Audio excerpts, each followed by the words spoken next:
दो मित्र धर्म बुद्धि और पाप बुद्धि हिम्मतनगर में रहते थे। एक बार पाप बुद्धि के मन में एक विचार आया कि क्यों न मैं मित्र धर्म बुद्धि के साथ दूसरे देश जाकर धन कमाऊं।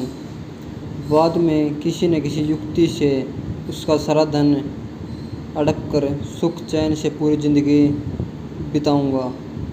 इसी नीयत से पाप बुद्धि ने धर्म बुद्धि को धन और ज्ञान प्राप्त होने का लोभ देते हुए अपने साथ बाहर जाने के लिए राजी कर लिया।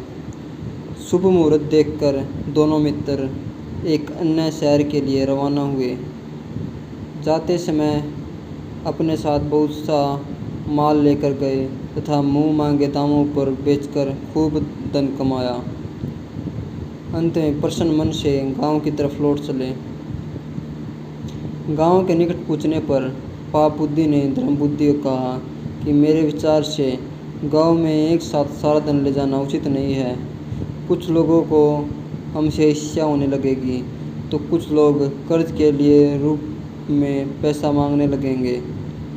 संभव है कि कोई चोर ही इसे चुरा ले। मेरे विचार से कुछ धन हमें जंगल में किसी सुरक्षित स्थान पर गाड़ देना चाहिए, अन्यथा सारा धन देखकर सन्यासी व महात्माओं का मन भी डोल जाता है। सीधे साधे धर्म बुद्धि ने पुनः पाप बुद्धि के विचार में अपनी सहमति जताई। वहीं किसी सुरक्षित स्थान पर दोनों ने गड्ढा खोदकर अपना धन दबा दिया तथा घर की ओर चले गए। बाद में मौका देखकर एक रात पाप बुद्धि ने वहां गड्ढे सारे धन को चुपके से निकाल कर हथिया लिया। कुछ दिनों के बाद धर्म बुद्धि ने पाप बुद्धि से कहा, भाई मुझे कुछ धन की आवश्यकता है, अतः आप मेरे साथ चलिए। पाप बुद्धि तैयार हो गया। जब उसने धन निकालने के लिए गड्ढे को खोदा तो वहाँ कुछ नहीं मिला। पाप बुद्धि ने तुरंत रोने चिल्लाने का नाटक किया।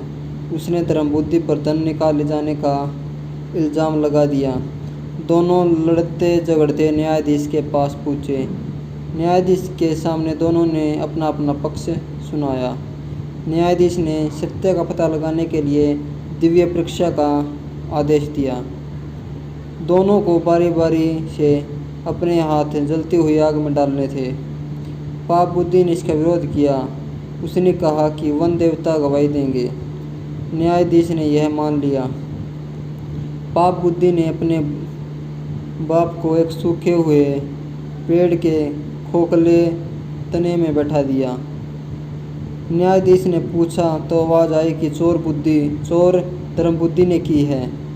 तभी धर्म बुद्धि ने पेड़ के नीचे आग लगा दी।